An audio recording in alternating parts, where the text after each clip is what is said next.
Maybe you've noticed how a normal Tuesday doesn't look normal anymore. Laptop open at a cafe, notifications from 3 different apps, a design draft due at noon, a rideshare shift later, a late-night Etsy order to pack. Some people find themselves saying, I'm kind of freelancing right now, or I do a few different things, or just, it's complicated. But here's what's interesting.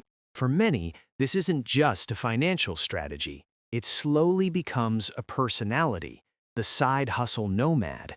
And there's nothing wrong with feeling pulled toward that rhythm. Many people experience this, especially in uncertain times. Psychologists suggest that work has always done more than pay bills.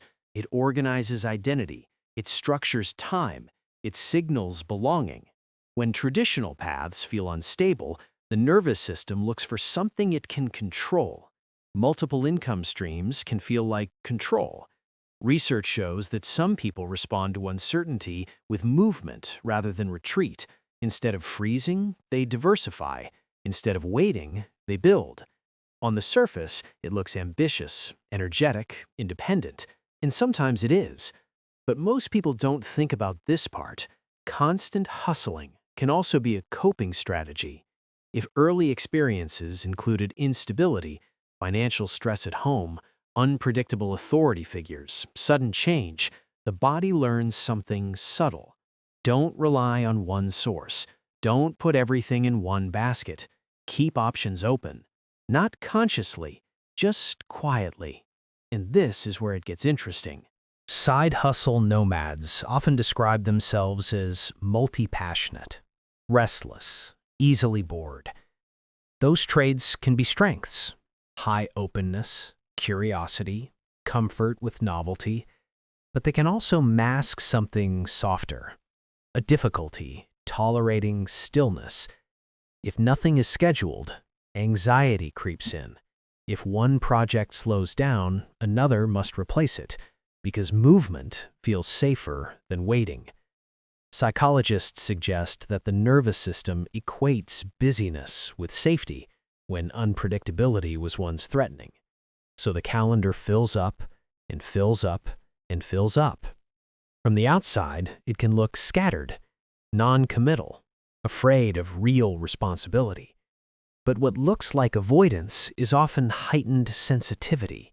Sensitivity to risk, to power dynamics, to being dependent on one employer, one structure, one gatekeeper.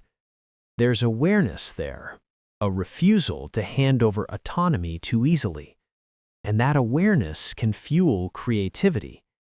Many side hustle nomads build unusual combinations: part-time therapist and content creator, barista and illustrator, software developer and travel blogger. Identity becomes modular, flexible, sometimes beautifully so. And this is where the pattern deepens. Some chase stimulation, others look for meaning. Gig work can provide both, in small, fast doses. New clients, new cities, new skills. It's like living in short chapters instead of one long novel. For certain personalities, that feels alive. For others, it eventually feels fragmented, because identity also needs continuity, a thread. Research on self-concept suggests that people feel most stable when their roles connect into a coherent story, not necessarily one job, but one direction.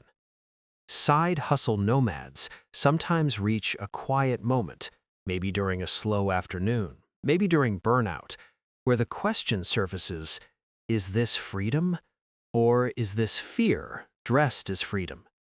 That question isn't a judgment, it's a pause. Many people discovered that the hustle phase taught them resilience, networking, creative problem solving, emotional regulation under pressure. Those skills don't disappear. They can move into deeper work, or into relationships, or into more intentional projects. What looked chaotic might actually be exploration, a wide search before narrowing. There's also something culturally important here. The gig economy didn't appear in a vacuum. rising costs, corporate instability, remote platforms. Side hustle identity can be both adaptation and quiet protest, a way of saying, if stability isn't guaranteed, I'll build my own.